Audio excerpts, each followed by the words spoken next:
দেখো এর আগের দিন তোমাদেরকে 28 নম্বর সেট তোমাদেরকে করিয়ে দিয়েছিলাম, আজকে হচ্ছে 29 নম্বর সেট।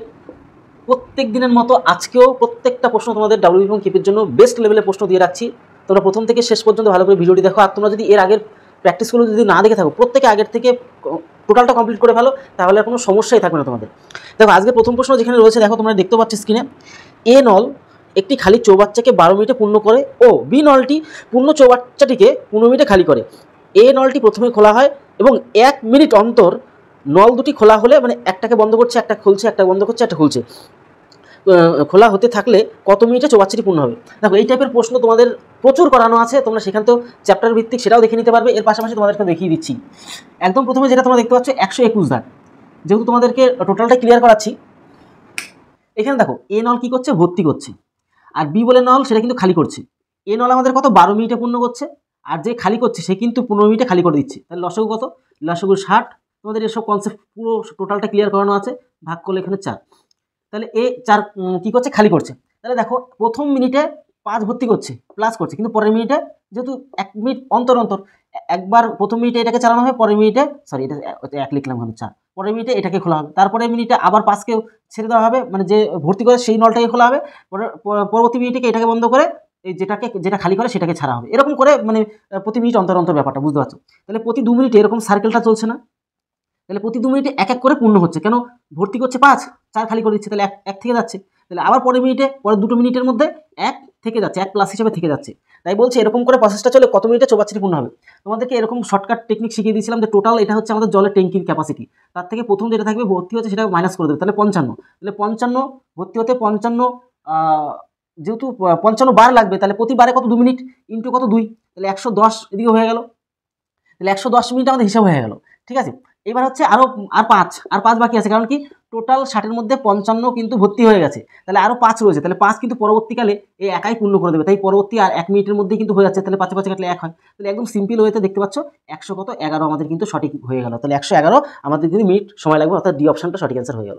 একদম সিম্পলভাবে করবে, প্রসেসটা আশা করি বুঝে নিতে পারছো। 121-এর পরে আমরা দেখবো 122। দেখো একটি ত্রিভুজের ভূমি 10% বাড়লে ক্ষেত্রফল একই রাখতে উচ্চতা শতকরা কত হ্রাস করতে হবে। 122 দাগেরটা এই টাইপের প্রশ্ন পরীক্ষাতে আসবেই কিন্তু। হ্যাঁ, এই একটা ত্রিভুজ, উচ্চতা ছিল একটা কিছু, ঠিক আছে। এবার কি বলছে, এই যে ভূমি আর এটা উচ্চতা বুঝতেই পারছো, উচ্চতা। আর আমরা সূত্র জানি ভূমি ইন্টু হাফ ইন্টু ভূমি ইন্টু উচ্চতা করলে ত্রিভুজের ক্ষেত্রফল বেরোয়। ভূমি 10% বাড়ালে এই ভূমিটা কি করছে, একটু বাড়ালো, তাহলে এই উচ্চতাটা কত কমে আসবে, এইটা আমাদের হিসাব করে বের করতে বলছে। তার মানে কি, এই যে প্রথমে যেটা ছিল সেটার ক্ষেত্রফল আর পরেরটার ক্ষেত্রফল একই থাকবে, কিন্তু এটা যেহেতু বাড়ানো হয়েছে তাহলে উপর দিকে একটু চেপে আসবে। তাহলে এখন নতুনের উচ্চতাটা কত কমলো আগের থেকে, এই এতটা যে কমলো, এই কতটা কমলো সেটা আমাদের পার্সেন্টে বের করতে হবে। ঠিক আছে, এবার ব্যাপারটা হচ্ছে কি করবো, হাফ ইন্টু, তাহলে আগের কি ছিল, তাহলে হাফ ইন্টু ভূমি ইন্টু উচ্চতা, ভূমিও 100 ধরছি, ইন্টু উচ্চতা আমি 100 ধরে নিচ্ছি, আগে প্রথমে যেটা ছিল। ঠিক আছে, হাফ ইন্টু ভূমি ইন্টু উচ্চতা। এবার নতুন করে কি হলো, হাফ ইন্টু ভূমি কত 10% বাড়লো, দেখো 10% বাড়লো মানে 110 হয়ে গেল, কিন্তু এখন উচ্চতা কত আছে সেটা আমি জানি না আপাতত। তাহলে ক্যালকুলেশন করবো, 0 কেটে দিলাম, হাফ কেটে গেল, তাহলে কত এখানে 1000 বাই কত 11 নিচে চলে আসবে। তাহলে এক্স এর ভ্যালু মানে এখনকার নতুনের যে উচ্চতাটা সেটা 1000 বাই কত, কেন এখানে 1000 বাই কত 11, বুঝতে পারছো। তাহলে এখনকার উচ্চতাটা পেয়ে গেলাম, তাহলে আগের উচ্চতা থেকে বাদ দিয়ে দিলে 100 থেকে বাদ দিয়ে দিলে ধরা পড়ে যাচ্ছে। ডাইরেক্ট ক্যালকুলেশন করো, তাহলে 100 মাইনাস পুরোটা, তাহলে 1100 থেকে 1000 বাদ দিলে কত 100 বাই কত 11, তাহলে একবারে ভাগ করে দাও, 9 বাদ দিলে 99, 1 বাই কত 11, এত পার্সেন্ট কিন্তু কমে গেল, আমাদের কিন্তু সঠিক অ্যান্সার হয়ে গেল। বুঝতে পারলো, মানে জিনিসটা তোমার বুঝে নিতে হবে, জিনিস বুঝে নিতে পারলে তুমি অ্যান্সার খুব দ্রুত করতে পারবে। তোমার সঠিক সব কিছু বুঝিয়ে দিলাম যাতে তোমাদের প্রবলেম ক্রিয়েট না হয়। চলো 122-এর পর এরপরেও যদি তোমাদের বুঝতে কোথাও অসুবিধা কমেন্ট বক্সে কমেন্ট করো, তারপর আমি দেখছি। যদি কোনো ব্যাংকে 4 মাস অন্তর এইসব প্রশ্ন সব করানো আছে, তোমাদের চ্যাপ্টার ভিত্তিক যেগুলো প্রত্যেকটা এরকম প্রশ্ন সব কভার আপ করানো আছে, যেগুলো পরীক্ষা আসার মতো সেই রিলেটেড কোশ্চেন সব ক্লিয়ার। তোমরা যারা শিখতে চাও, দেখো তোমরা অনেকে তো সিস্টেম ওয়াইজ শিখতে চাও, তোমাদের কিন্তু সব অনেক ভিডিও কিন্তু ফ্রিতেই করা আছে, কিন্তু তোমরা সিস্টেম ওয়াইজ যদি শিখতে চাও তাহলে অবশ্যই আমাদের হোয়াটসঅ্যাপ নাম্বারে ফোন করতে যেও না, হোয়াটসঅ্যাপ করবে 7430885955। ঠিক আছে, 5955 এই নাম্বারে তোমরা হোয়াটসঅ্যাপ করবে। তোমরা যদি একদম স্বল্প মূল্যে সঠিক জিনিসগুলোকে পার্টিকুলার বিজনেস পরিস্থিতি ভালো করে শিখে নিতে চাও, চ্যাপ্টার ভিত্তিক পর সিস্টেম অনুযায়ী, তাহলে হোয়াটসঅ্যাপ করবে।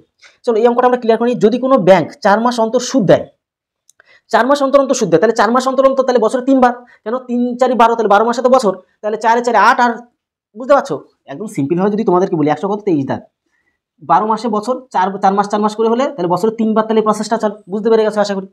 তাহলে বছরে যদি 3 বারই প্রসেসটা চলে তাহলে সুদ তো 12%, আমাদের সুদ তো 12%, তাহলে 3 দিয়ে 12কে ভাগ করলে 4% করে পড়বে ভাগে। তাহলে একদম ডাইরেক্ট ক্যালকুলেশন করি, তাহলে হচ্ছে এই আমাদের কত কত 5টা শূন্য, একক দশক শতক হাজার অযুত লক্ষ, হচ্ছে কত 1 প্লাস সুদের হার কত আমাদের 3 বার যদি করে হয়, যেহেতু আমাদের কত 12%, তাই না, 12% হিসাবে যদি আমরা ধরি তাহলে আমরা কত প্রতি ভাগে কেন 3 বার তো প্রতি ভাগে তাহলে 4% করে পড়বে। এই 4% বলছি কেন, 3 দিয়ে ভাগ করতে পারি, 3 দিয়ে ভাগ করলে আমাদের 4% হিসেবে পড়বে 4%, তাহলে 4 কত 100, আর এখানে কতবার হবে সেটা আমরা দেখে নেবো, ওগুলো মাস হিসাবে ধরে নাও। আর টোটালটা আমাদের কত টাকা এরকম সুদে আসলে হবে সেটা হচ্ছে কত 108,160, বুঝতে পারছো। এই টোটালটা নিচে নিয়ে চলে আসতে পারো, 1 2 3 4 5টা শূন্য শূন্য শূন্য কেটে দিলাম। দেখো একটা জিনিস বুঝবে, এই যে 100 কে 100 104, 100 কত 4 আর নিচে কত 100, বুঝবে কিন্তু সিস্টেমটা বুঝে নিতে পারলে হয়ে গেল। n = 10816 আর এদিকে কত 1 এর পরে 1 2 3 4টে শূন্য। দেখো এই দুটো শূন্য ডবল দুটো শূন্য রয়েছে না, তার মানে নিশ্চয়ই 100 স্কোয়ার বসানো আছে, তাহলে নিশ্চয়ই 104 স্কোয়ার এটা। এগুলো মানে ব্রেন খাটাতে হবে তোমাকে, ঠিক আছে। তার মানে তোমরা করেই নিতে পারো হচ্ছে 104, এটা মানে 104 গুণ 104 করলে এটা চলে আসবে। তাহলে আমরা ক্লিয়ারলি বুঝতে পারছি, তাহলে ক্লিয়ার যখন বুঝতে পারছি এটা করে নিতে পারো যে 104 আর নিচে কত 100, এটা n থাকুক যেরকম আছে থাক, 104 বাই কত 100 এটা স্কোয়ার, তাহলে সেম জিনিস কেটে গেল, n এর ভ্যালু কত 2 আসলো, মানে দুবার মানে কি, দুবার মানে কি আমি এক একবার মানে কি, এক একবার মানে 4 মাস করে হিসাব, এক একবার মানে কি 4 মাস করে হিসাব, দেখো 4 মাস অন্তর অন্তর ব্যাপার বলেছে, তাহলে এই দুবার মানে কি, এর ভ্যালু দুবার মানে কি 4 দুগুণে কত 8 মাস সময় লেগেছিল, একদম সিম্পল হিসাবে আমাদের কিন্তু অ্যান্সার বেরিয়ে পড়লো। আশা করি তোমাদের ক্লিয়ার হয়ে গেল ব্যাপারটা। এবার চলো 124 জায়গাটা, রোহিত দুটো ব্যাট বিক্রি করলো। রোহিত দুটো, দেখো প্রত্যেকটা প্রশ্ন খুব ইম্পর্টেন্ট প্রশ্ন, তোমাদের সিরিয়াস বলছি, কোনো রকম রিলস বাজি করছি না, রিয়াল বাজি করছি, প্রত্যেকটা প্রশ্ন গুরুত্বপূর্ণ। তোমাদের যতগুলি সিরিজ করা আছে প্রত্যেকটা বন্ধুদের কাছেও শেয়ার করো, প্লাস নিজে একটাও মিস করো না সিরিজ, প্রত্যেকটা সিরিজ তোমার জন্য গুরুত্বপূর্ণ, তোমার বেশি নাম্বারের জন্য, কারণ এই রিলেটেড প্রশ্ন কিন্তু পরীক্ষা আসবে, আমি কিন্তু গ্যারান্টি দিচ্ছি, আমি কোনো মিথ্যাবাজি হচ্ছি না, কারণ আমি যেহেতু অনেক দিন থেকে এই WPP KP জন্য পড়াচ্ছি এবং অনেকে আমার কাছে সার্ভিসও পেয়েছে, তাই তোমাদের সেই কনফিডেন্সের উপর ভিত্তি করে বলছি এই টাইপের প্রশ্ন পরীক্ষাতে কিন্তু আসবে, তোমরা প্রত্যেকে প্র্যাকটিস করো ভালো করে। রোহিত দুটো ব্যাট বিক্রি করলো, কত দুটো ব্যাটই বিক্রি করার পরে যে দামটা আসলো সেটা 1485 টাকা। প্রথমটির ক্রয় মূল্য দ্বিতীয়টির বিক্রয় মূল্যের সমান, যদি প্রথমটি 20% ক্ষতি ও দ্বিতীয়টি 25% লাভ হয়, তবে মোট লাভ বা ক্ষতি কত টাকা হয়েছে আমাদের হিসাব করে বের করতে হবে। দেখো সিম্পল ওয়েতে তোমাদেরকে যদি দেখা জিনিসটা আমি এখানের মধ্যে দেখিয়ে দিচ্ছি, 124 দাগ বুঝবে কিন্তু, তাহলে কত আচ্ছা দুটো বিক্রি করে, তাহলে প্রথমটির কল একটা কাজ করলে হয় না, যে প্রথমটা ফার্স্টের দাম এক্স পরিমাণ ধরো x টাকা, আর যেটা দ্বিতীয় সেটা হচ্ছে গিয়ে টোটালটা কত 1400, এগুলো সব বিক্রয় মূল্য কিন্তু, ফার্স্টের সেল প্রাইস, এখানে বিক্রয় মূল্য এখানে দেওয়া আছে, দ্বিতীয়টারও সেল প্রাইস মানে বিক্রয় মূল্য 1400 কত 85 টাকা, 1485 থেকে প্রথমটার বিক্রয় মূল্য বাদ দেবো, তাহলে দ্বিতীয়টার বিক্রয় মূল্য বেরিয়ে গেল। এটা হচ্ছে প্রথমটার বিক্রয় মূল্য এক্স ধরে নিলাম, দুটো মিলে হচ্ছে 1485, তার মধ্যে থেকে যদি আমি এক্স পরিমাণ প্রথমটা ধরে নিই, তাহলে প্রথমটা যদি টোটালটা থেকে বাদ দিই তবে দ্বিতীয়টা বেরিয়ে গেল, তাহলে প্রথমটার হিসাব আর দ্বিতীয়টার হিসাব দুজনেরই বিক্রয় মূল্য আমি সেপারেট করে দিলাম। এবার একটা শর্ত দিয়েছে প্রথমটির ক্রয় মূল্য, তাহলে প্রথমটার আমরা কি জানি বিক্রয় মূল্য থেকে ক্রয় মূল্য দিতে গেলে উপরে 100 দিতে হয়, নিচে প্লাস মাইনাস, মানে প্রথমটি 20% ক্ষতি মানে কি 80 দেবো, তাহলে এইটার এই প্রথমটার কিন্তু ক্রয় মূল্য দ্বিতীয়টির বিক্রয় মূল্য সমান, দ্বিতীয়টার বিক্রয় মূল্য এটা 1085, 10 দিই কেন ইয়ার 1485 মাইনাস এক্স, ক্লিয়ার হলো। এবার আমরা ক্যালকুলেশন করবো, 0 0 কাটলাম, যদি আমরা 2 দিয়ে খেলি 5 হবে, 2 দিয়ে মারলে হচ্ছে তোমরা এখানে দেখতে পাচ্ছ 4 হচ্ছে, কোনাকুনি গুণ সম্পর্ক মেরে দাও সাথে সাথে, 4 5 20 শূন্য, হাতে রইল কত 2, 32 33 34, 4 32 আর হচ্ছে কি 33 34, হাতে রইল 3, 4 16, 16 আর 3 19, হাতে রইল 1, 4 1 4 1 কত 5, এটা হলো, আর এটা কত 4x মাইনাস কত 4x, এইটু এতটা ক্লিয়ার করে দিলাম, মানে গুণ করে দিলাম, কেটে দিই, আমরা চেষ্টা করবো একসাথে তাড়াতাড়ি করে ক্যালকুলেশন, 5x রয়েছে পুরো, এটা যদি এদিকে এসে কত 9x হচ্ছে, কত 9x হচ্ছে ইকুয়াল টু 5940, ঠিক আছে, 9 দিয়ে কাটাকুটি খেলো, 6 নং কত 54, আবার 6 নং কত 54, এটা শূন্য, x এর ভ্যালু কত দাঁড়ালো, x এর ভ্যালু 660 দাঁড়ালো, কোনটা এই যে প্রথমটার বিক্রয় মূল্য দাঁড়ালো, প্রথমটার বিক্রয় মূল্য কিন্তু ভালো করে খেয়াল করো, প্রথমটার এই যে x এর ভ্যালু বেরোলো 660, তাহলে প্রথমটার বিক্রয় মূল্য বেরোলো, তাহলে দুজনে মিলে বিক্রয় মূল্য হচ্ছে 1485, তাহলে 1485 থেকে যদি প্রথমটার বিক্রয় মূল্য বাদ দিই 660 বাদ দিই, তবে আমরা কি দেখতে পাচ্ছি 5, আর এখানে আমরা ক্যালকুলেশন করলে 2, এখানে তোমার 4 এ 4 8, ঠিক আছে 825, এই 825 কিন্তু দ্বিতীয়টার কি বিক্রয় মূল্য, আর প্রথমটার বিক্রয় মূল্য আমরা দেখে নিতে পাচ্ছি, প্রথমটার বিক্রয় মূল্য হচ্ছে এটা, কিন্তু একটা জিনিস বুঝবে, এটা একটা কথা বলেছে না, প্রথমটার যে ক্রয় মূল্য দ্বিতীয়টার বিক্রয় মূল্য সমান, দ্বিতীয়টার বিক্রয় মূল্য সমান। তাহলে অ্যাকচুয়ালি এই প্রথমটার সিপি হচ্ছে কত 885। দেখো ওই কথার মধ্যে 825, কারণ প্রথমটার যে বিক্রয় মূল্য সরি এখানে কি বলছে, প্রথমটার ক্রয় মূল্য, এই প্রথমটার যে ক্রয় মূল্য সিপি, প্রথমটা কেন এগুলো পেঁচানো ব্যাপার, প্রথমটার ক্রয় মূল্যটা দ্বিতীয়টার বিক্রয় মূল্যের সমান, দ্বিতীয়টার বিক্রয় মূল্য 885, তাহলে প্রথমটার ক্রয় মূল্য আমি পেয়ে গেলাম। এবার কি বলছে, তাহলে আমি দ্বিতীয়টার ক্রয় মূল্য বের করে নিই, এটা তো এসপি সেল প্রাইস, দ্বিতীয়টার বিক্রয় মূল্য পেয়েছি 825, এটার থেকে আমরা যদি সিপিতে পৌঁছে নিতে চাই তাহলে আমাদের কি উপরে 100 আর নিচে কত 25% লাভ করেছে, মানে দ্বিতীয়টা মানে 125 লিখবো। 25 দিয়ে কাটলে 5 হয়, আর 25 দিয়ে কাটলে 4 হচ্ছে 5 দিয়ে এটা কাটলে কত হয়, 5 একে 5, 3 32, 5 6 কত 30 গেল 2, মানে 25 মানে 5 5 25। এবার আমরা গুণ করে দেবো এখানটা, কেন কোনো গুণ জাস্ট এটা এখানে বসালাম, তোমার নিজের মতন ক্যালকুলেশন করবো। 4 5 20, শূন্য হাতের হলো কত 2, হাতের হলো 2, 4 4 24 25 26 হচ্ছে হাতের হলো 2, তোমার 4 একে 4 2 6 মানে 660। তাহলে কি বুঝতে পারলাম, যে দ্বিতীয়টার সিপি ক্রয় মূল্য আমাদের কত, এটা।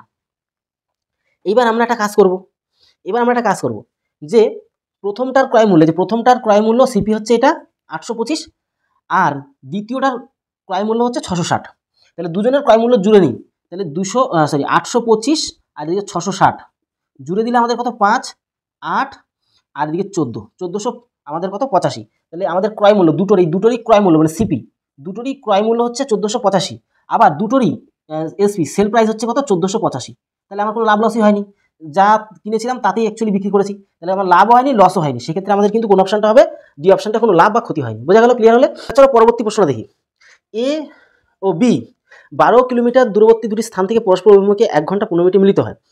এ এর গতিবেগ 4 কিমি পার ঘন্টা এবং বি এর গতিবেগ কত কিমি ঘন্টা আমাদের বের করতে বলছে। একদম সিম্পল হতে করে ফেলবো, ফালতু সময় নষ্ট করবো না।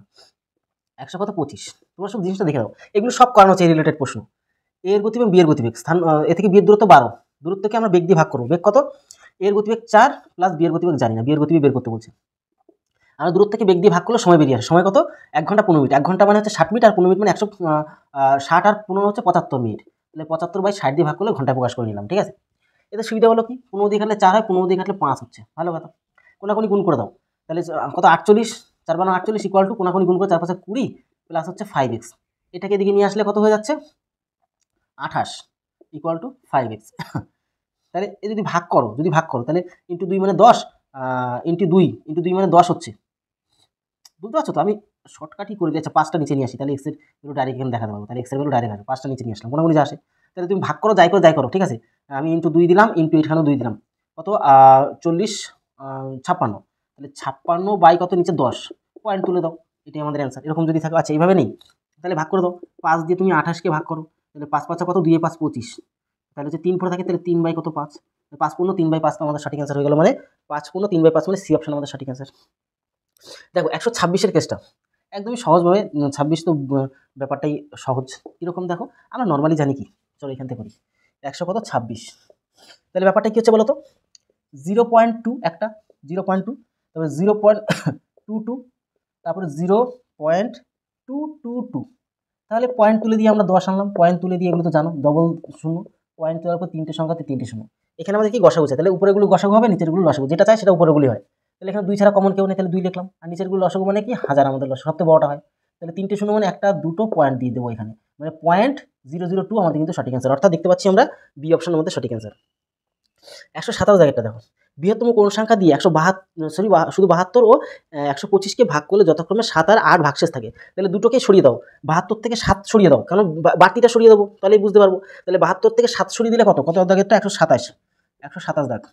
তাহলে 72 থেকে 7 সরিয়ে দিলে কত থাকছে, তোমার এদিকে 2 চলে গেল, 65 থাকছে, তাহলে 65 থাকছে। আর যদি তুমি 125-এর থেকে 8 সরিয়ে দাও, তাহলে 5 আর 3 মানে হচ্ছে 117 থাকছে, 117 থাকে। দেখো এটা নর্মাল একটা ব্যাপার, যে কত দ্বারা বৃহত্তম যাবে, তাহলে গসাগু হবে। তাহলে 13 দিকে 5 13 65 আর 9 13 117, তাহলে 13 আমাদের কিন্তু সঠিক অ্যান্সার, কারণ গসাগুটাই এটা আমাদের অ্যান্সার বের করতে হবে। দেখো 128, কিছু টাকা চক্রবৃদ্ধি সুদে 5 বছরে দ্বিগুণ হয়, তবে ওই টাকা কত বছরে, এগুলো সব প্রত্যেকটা অঙ্ক করানো আছে, কারণ আমি জানি এই প্রশ্ন পরীক্ষায় ব্যাপক পরিমাণে আসে। এই চক্রবৃদ্ধি দেখবে তোমরা গিয়ে, এগুলো সব করানো আছে। কিছু টাকা মানে সামথিং কিছু একই ধরনের কিছু যখন বলেনি তাহলে এক ধরে চলো। 1 টাকা চক্রবৃদ্ধি সুদে 5 বছরে, 5 বছরে কত হয়, 5 বছরে আমাদের দ্বিগুণ হয়, তাহলে এটা হলো দ্বিগুণ, বুঝতে পারলে দ্বিগুণ, তাহলে কত বছরে 16 গুণ হবে, তাহলে যা আছে তারপর আবার 5 বছরে কী হবে, পরবর্তী 5 বছরে আবার দ্বিগুণ হয়ে যাবে, তাহলে দ্বিগুণ হলে 4 হলো, আবার পরবর্তী 5 বছরে কী হবে, যা আছে তার দ্বিগুণ হবে, দ্বিগুণ হলে কত 8 হবে, আবার পরবর্তী 5 বছরে যা আছে তার দ্বিগুণ হবে, তাহলে 16 হয়ে গেল। তো দেখো এই টাকাটা কত বছরে 16 হলো, 5 5 10 15 20 বছরে আমাদের কিন্তু এই 16 হয়ে গেল, যা টাকা ছিল সেটা কিন্তু হয়ে গেল 16 গুণ কত বছরে, 20 বছর হয়ে গেল, 20 বছর হয়ে গেল, সিম্পল অ্যান্সার, যেটা বি অপশনটা আমাদের সঠিক অ্যান্সার। তাহলে 129 দেখতে একটু দেখে নাও, যদি যদি 10টি কলমের ক্রয়মূল্য 8টি কলমের বিক্রয় মূল্য সমান হয়, দেখো 10টা কলমের ক্রয়মূল্য, 10টা পেন কিনেছো যেই টাকায়, 8টা পেন বিক্রি করেই তোমার সেই টাকা কিন্তু তুলে নিয়েছো, 10টা পেন কিনেছো যেই টাকায়, সেই টাকাতে তুমি 8টা পেন বিক্রি করেছো, তার মধ্যে থেকে বিক্রি করেই তুমি 10টা টাকা যে কিনেছিলে সেটা তুলে নিলে, তাহলে তোমার যে লাভের হার, বা লাভের হারই তো হবে, অ্যাকচুয়ালি লাভই তো হবে, সিম্পল ওয়েতে দেখো 129, তুমি মনে করো এই যে 10টা পেন, হ্যাঁ 10টা পেনের ধরো এক্স পরিমাণ টাকা দিয়ে কিনেছো, 8টা বিক্রি করে তুমি এক্স পরিমাণ টাকা তুলে নিয়েছো, তাহলে তোমার হাতে এখন 2টো পেন রয়েছে না, তাহলে 8টা যে বিক্রি করেছো সেটা বিক্রি করে ক্রয় মূল্যের টাকা তুলে নিয়েছো, তার জন্য এই অঙ্কের বেলা অনেকে ভুল করে ফেলে, লিখতে হবে ভালো করে যে 8 মানে হচ্ছে কি ক্রয় মূল্য এখন বর্তমানে, কেন 8টা বিক্রি করে তুমি ক্রয় মূল্যের টাকা তুলে নিয়েছো, সেই সূত্রে আমাদের 8টাকে ক্রয় মূল্য ধরতে হবে, তাহলে 8-এ তোমার এখন লাভ কতগুলো, এখন 2টো পড়ে রয়েছে না, 8-এ লাভ 2টো হয়ে গেছে, 100-এ কত, তুমি এখানে আসলে 4 দিয়ে 100 কাটলে 25% তোমার কিন্তু অ্যান্সার হয়ে গেল, একদম সিম্পল হয়ে করবে, এখানে অনেকে ভুল করে ফেলে, তার জন্য তোমাদের এসব রিলেটেড অঙ্ক সব করানো আছে যাতে পরীক্ষায় আসে। দেখো পরবর্তী অঙ্কটা দেখো, বলছে এক ব্যবসায়ী 800 টাকা কিলোগ্রাম দরের 26 কিলোগ্রাম চায়ের সঙ্গে 1440 টাকা কিলোগ্রাম দরের 30 কেজি চা মেশালো, যদি ওই ব্যবসায়ী ওই মিশ্রণ চা 1200 টাকায় কিলোগ্রাম দরে বিক্রি করে, তবে ওই ব্যবসায়ীর শতকরা কত লাভ বা লস হবে। এখানে আমরা 130 দাগেরটা কি বলছে, এক ব্যবসায়ী 800 টাকা কিলোগ্রাম দরের, তাহলে 800 টাকা কত কেজি, 26 কেজি, 26 কেজি গুণ করে ফেলি, তাহলে শূন্য পরে দেখছি, 6টা 48 হাতে রইলে কত 4, 8 দুগুণে 16 মানে 20, 2টো শূন্য, মানে এত টাকা জিনিস কিনেছে কোনো একটা দোকানে গিয়ে, পরবর্তী একটা দোকানে গেছে, গিয়ে কী করলো 1440 টাকায় 30 কেজি, কত কেজি 30 কেজি, তাহলে 30 দিয়ে গুণ করলে কত টাকা এখানে জিনিস কিনেছে চা ধরা পড়বে, 3 4 12, 3 4 12 13, 3 হাতে রইলো 1, 3 1 4, মানে 4320 টাকার কিনেছে। ও আচ্ছা, 2টো শূন্য বসবে কেন, এখানে একটা শূন্য, এখানে 2টো শূন্য বসিয়ে দিলাম, তাহলে আমরা দেখতাম 43,200, আর এখানে হচ্ছে 20,800, দুটোকে জুড়ে দিই 20800, তাহলে টোটালে কত টাকা চা কিনেছে দুটো দোকান থেকে আমি ধরা পড়ে দেবো, এখন 4 এখানে 6, মানে 64,000 টাকার চা কেনা হয়ে গেছে। এইবার একটা সিম্পলভাবে বলছে কি, এখানে 26 কেজি আর 30 কেজি 56 কেজি, এই যে 56 কেজি 1200 টাকা দিয়ে বিক্রি করবে প্রতি কেজি, তাহলে দাম কত বসছে এখানে, 12 দিয়ে হাতে রইল 1, আর 10 1 কত 11, আর এদিকে 56 মানে 2 7, আর এই দেখতে পাচ্ছি আমরা কত 6, আর এদিকে 2টো শূন্য বসিয়ে দিলাম, 2টো শূন্য তো করে নেবে, তাহলে 6000 এত টাকা, তাহলে লাভ কত হলো 2 4 0 0 0, মানে এখানে 0 0 2, আর এখানে 3, 3200 টাকা লাভ হলো। তাহলে 3200 টাকা যদি লাভ হয়, লাভ লস কিসের ক্রয় মূল্যের উপরে হয়, তাহলে লাভ লস যদি ক্রয় মূল্য মানে 64,000 টাকার মধ্যে যদি 3200 টাকা লাভ হয়, 100-এ কত, 2 শূন্য আউট করো এখান থেকে, একটা শূন্য এখান থেকে নষ্ট করে দাও, এখানে কাটলে তুমি দেখতে পাচ্ছ 2 দিয়ে 10কে কাটলে 5% কিন্তু আমাদের অ্যান্সার হয়ে গেল, একদম সিম্পলভাবে করে ফেলে, মানে দেখতে পাচ্ছ এই অপশনটা আমাদের সঠিক অ্যান্সার, ক্লিয়ারভাবে সব বুঝিয়ে দিলাম। তাহলে টোটাল 56 কেজি, টোটালটাকে মিশিয়ানোর পরে 1200 টাকা করে বিক্রি করছে, তাহলে আমরা বুঝে নিতে পারলাম এত টাকা, আশা করি ডিটেলসে ক্লিয়ার করো, প্লাস এই রিলেটেড প্রশ্ন প্রত্যেকটা চ্যাপ্টারে যেগুলো ইম্পর্টেন্ট প্রশ্ন, পরীক্ষাতে রিলেটেড প্রশ্ন সব কভার আপ করে, যারা আমাদের কোর্স নিয়ে প্রত্যেকে তারিফ করছে, কারণ কি সেম রিলেটেড প্রশ্ন তারা কিন্তু যখন প্র্যাকটিস সেট করছে সেই টাইপের প্রশ্ন কিন্তু পাচ্ছে, কারণ আমি জানি দীর্ঘ বছর থেকে যেহেতু আমার এই বিষয়ে অভিজ্ঞ, আমি সেই রিলেটেড প্রশ্নে তোমাদের চ্যাপ্টার ভিত্তিক যেগুলো করানো আছে সেগুলো তোমরা পেয়ে যাবে। এরকম করে তোমাদের এখন 29 নম্বর প্র্যাকটিস সেট হয়ে গেল, এর পরের দিন 30 নম্বর প্র্যাকটিস সেট চলে আসবে, প্রত্যেকের দিনের যে সমস্ত তোমাদের জন্য প্রোভাইড করছি একটাও মিস করো না, তোমাদের এই প্রশ্নগুলো এই টাইপের প্রশ্নগুলো পরীক্ষা আসতে বাধ্য, এবং আসবে, এক্সামিনারে এই প্রশ্নগুলোই রিপিট করে দেয় বারবার করে। আর এরপরেও যদি কোনো ডাউট হয়ে থাকে অবশ্যই কমেন্ট বক্সে কমেন্ট করবে। তাহলে ভিডিওটা গেলে তো সব পরিবারের সাথে ভালো থাকো, সুস্থ থাকো, জয় হিন্দ, জয় ভারত।